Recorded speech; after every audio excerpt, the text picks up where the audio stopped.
Close your eyes. Imagine a place where sound disappears in the wind.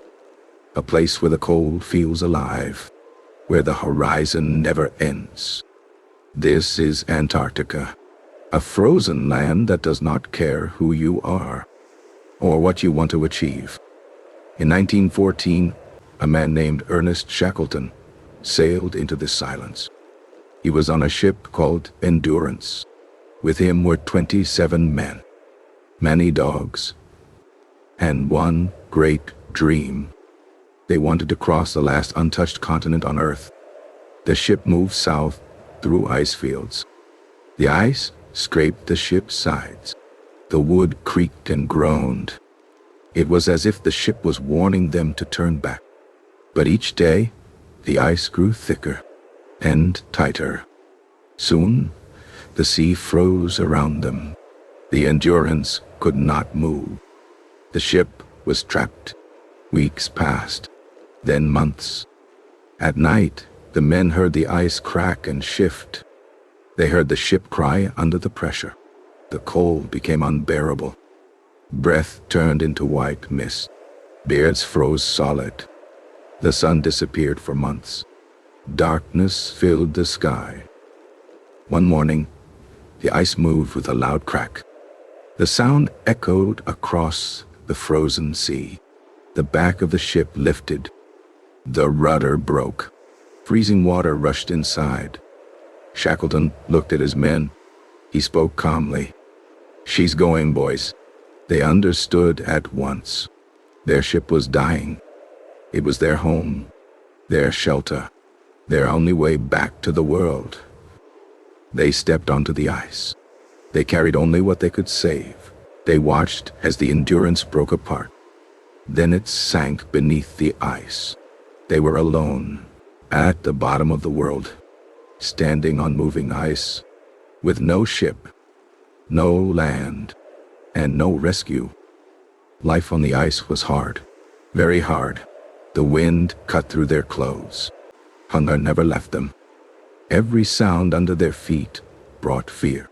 They slept in tents. They ate seal and penguin. They counted the days. The ice carried them farther from safety. Some nights, the ice cracked while they slept. They woke up in fear. But Shackleton stayed strong. He did not allow despair. He kept daily routines. He told stories. He forced smiles and laughter. He knew something important. Hope mattered more than food, more than warmth. In time, the ice began to break apart. Large cracks split the ground. The ice was no longer safe. They had no choice. They took their small boats into the sea. The waves were freezing. Water hit their bodies. Salt burned their skin. They were tired, very tired. Some were sick. Others felt their minds slipping away. After many days, they reached land, a cold, empty rock in the sea. Its name was Elephant Island. It was the first land they had touched in almost 500 days. They were alive, but they were not safe. No one lived there. No ships passed by. If they stayed, they would die. Shackleton made a brave choice. He took the strongest boat. Its name was the James Caird. With 5 men, he sailed into the open ocean, more than 800 miles of dangerous sea. For 16 days, they fought the waves. They fought the cold. They fought fear. They removed water from the boat. They broke ice from its sides. Sleep was rare and dangerous. At last, they reached land. But storms had pushed them to the wrong side. Shackleton and 2 men went on. They crossed mountains and ice fields.